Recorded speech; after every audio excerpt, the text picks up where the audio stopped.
Deux jolies filles se baladent en voiture décapotable. L'instant d'après, un oiseau tombe du ciel et brise le pare-brise. Ensuite, la fille voit la ville en flammes. Et le soleil est plus brûlant que d'habitude. Peu de temps après, elles sont toutes deux desséchées comme des momies. Au début, les gens pensaient que c'était juste un phénomène normal, sans savoir que le monde entier allait bientôt sombrer dans l'apocalypse. Et ce jeune homme est un survivant de cet apocalypse. Pour trouver de la nourriture pour sa famille, il prend le risque d'aller chercher une boîte de conserve. Au moment où il tend la boîte à sa femme, son beau-frère le frappe et le fait tomber. Puis sa femme sort un couteau de cuisine pour l'égorger. Et le nouveau compagnon de sa femme sort du balcon. C'est à ce moment que le jeune homme comprend que son fils n'est pas vraiment le sien. Sur le point de mourir, le jeune homme jure que s'il pouvait tout recommencer, il n'épargnerait pas cette famille. Mais l'instant d'après, il renaît vraiment un mois avant l'apocalypse, alors qu'il s'apprête à stocker des provisions. Deux voitures se percutent devant lui. Le jeune homme s'approche immédiatement pour voir et sauve un vieil homme assis à l'arrière. Le vieil homme n'a pas le temps de le remercier, que le jeune homme s'en va. De retour chez lui, son beau-frère lui demande 500 000 pour acheter une voiture. Fort de son expérience passée, le jeune homme le jette par terre. Ainsi, le jeune homme divorce de sa femme. Maintenant, plus personne ne lui pèse. C'est à ce moment, l'assistant du vieil homme sauvé la veille le contacte. Le vieil homme s'avère être le plus riche de la ville, ayant consacré sa vie à sa carrière. Il n'a pas eu de descendance. Voyant que le jeune homme a bon cœur, et qu'il lui a sauvé la vie hier, il souhaite lui confier la direction de son groupe. Soyez tranquille, je vais bien utiliser cet argent. Tu pourrais faire preuve d'un peu de modestie. Comment comptes-tu gérer tout ça? Je compte vendre à prix réduit tous les centres commerciaux et actions qui génèrent des liquidités, pour acheter des centaines de tonnes de bœuf, d'agneau et d'eau minérale. Et aussi de quoi manger, s'habiller et utiliser. Tu vas ruiner les affaires du président. L'apocalypse arrive. Cet argent ne vaudra plus rien. Autant échanger ça contre des trucs utiles. Si tu continues à dire n'importe quoi, je vais te tuer. Président est-il vraiment fait pour être votre successeur? Je le trouve plutôt intéressant. Laisse-moi te présenter. Voici mon garde du corps et assistante. À l'avenir, elle prendra tes ordres. Tu es Lizeni. Tu me connais. Dans ma vie précédente, elle a affronté 100 personnes seule. Et s'est fait un nom. Avec son aide, tout sera plus simple. Ensuite, le jeune homme se met à stocker frénétiquement des provisions. Mais face à la montagne de provisions, comment les conserver pose problème. C'est alors que sa montre émet une lueur étrange. Et le jeune homme est transporté dans un espace parallèle. Avec ce trésor, il stocke encore plus de provisions. Trouve-moi 100 chefs de restaurant 5 étoiles. Chacun doit préparer 100 tables avec 100 plats chacune. Je commence à faire des réserves pour l'apocalypse. Désolé, on se cache un instant. Ne me dérange pas, je suis en plein travail.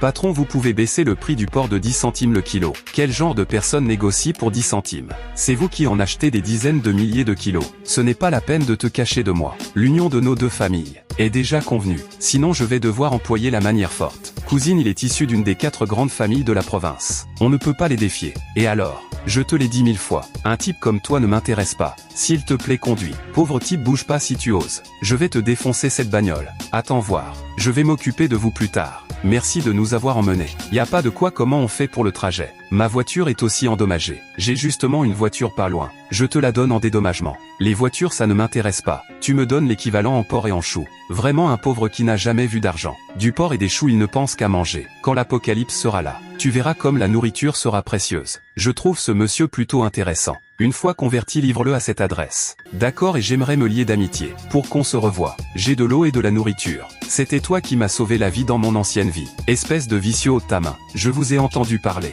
Tu es Jeanne Yinzou, la fille de la famille Jeanne. Je te donne un conseil. Quand l'apocalypse arrivera, ne distribue surtout pas de nourriture à n'importe qui. Quel apocalypse? Qu'est-ce qu'il raconte celui-là? Je trouve qu'il est différent des autres hommes. Une fille si gentille. Comment a-t-elle pu mourir si horriblement dans l'apocalypse? La villa que tu m'as demandé d'acheter dans ce lotissement est achetée. C'est celle-là. Mais n'oublie pas qu'il faut bien la rénover. Tu veux que je dépense 500 millions pour transformer ça en bunker en un mois, tout en gardant l'apparence d'une maison ordinaire pour ne pas attirer l'attention. Tranquille, j'ai déjà trouvé une équipe de travaux. T'es quelqu'un de compétent. T'as l'air de faire la tête. Mais tu bosses plutôt bien. Ne t'imagine pas que tu as une grande importance. Je le fais pour le président. Par contre, je suis curieuse. Tu as les moyens d'acheter mieux. Pourquoi avoir choisi ce lotissement? Parce que je veux habiter dans le même lotissement que mon ex-femme. L'apocalypse arrive.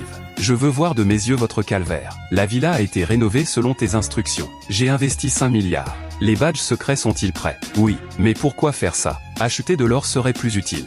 Dans le futur, ça vaudra 1000 fois plus que l'or. Et il faut aussi récupérer le président Zan et sa femme d'ici 1 heure. D'accord. Je ne sais pas ce qu'il fabrique. La première phase de l'apocalypse arrive. Il faut absolument qu'il soit là dans 1 heure. Je vais en profiter pour poster un message sur Douyin pour prévenir tout le monde. Ce soir restez chez vous, préparez-vous, parce que l'apocalypse commence à 6 heures. La première phase, c'est la pluie toxique. La pluie acide tombe puis l'eau et l'électricité sont coupées. Le monde devient chaos. Regarde ce qu'il vient de poster.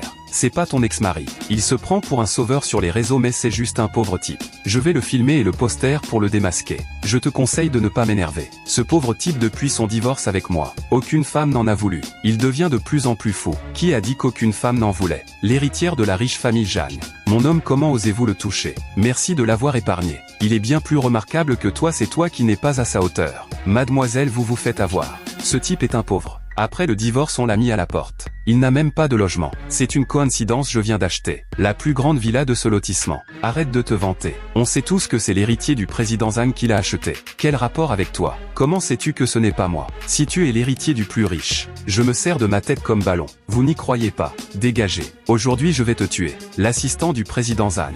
À ce moment le président Zhang descend de voiture. Vous frappez la mauvaise personne. C'est lui qui se fait passer pour l'héritier. Président Zhang, je suis du supermarché Xinjiu. Très honoré de vous rencontrer. Dès que vous direz le mot, je peux éliminer cet imposteur. Président Zhang, vous voilà. Tu es mon unique héritier. Qui voulait se servir de sa tête comme ballon? Bon, ne le tue pas. Ce serait trop simple pour lui. Il souffrira bien assez quand l'apocalypse arrivera. Pourquoi tu es dans mon lotissement? Devine. Cousine, je te cherche partout. Tu loues dans ce lotissement pour lui. Et tu viens le voir. Tu l'aimes à ce point. On se reverra souvent. Viens, on va camper. L'apocalypse arrive.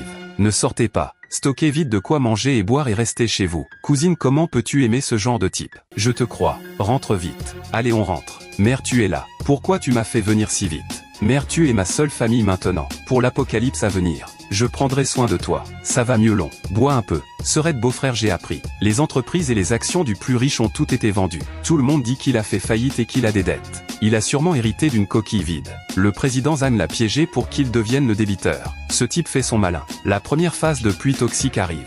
Tu ne vas quand même pas croire les divagations de ce fou. Mais c'est bientôt 6 heures. On va bien voir si ce fou dit la vérité. Je sors jouer aux cartes. Tu sors. Il a dit que l'apocalypse arrivait. Tu crois ce que dit cet idiot? Papa, je te vire un peu d'argent. Amuse-toi bien. C'est l'heure. Tu as tellement insisté. Il ne se passe rien, l'apocalypse. Et si ma renaissance créait un effet papillon? Et s'il n'y avait pas d'apocalypse? Je savais que ce fou racontait n'importe quoi. Il est passé 6 heures. Heureusement que je n'ai pas cru ces bêtises.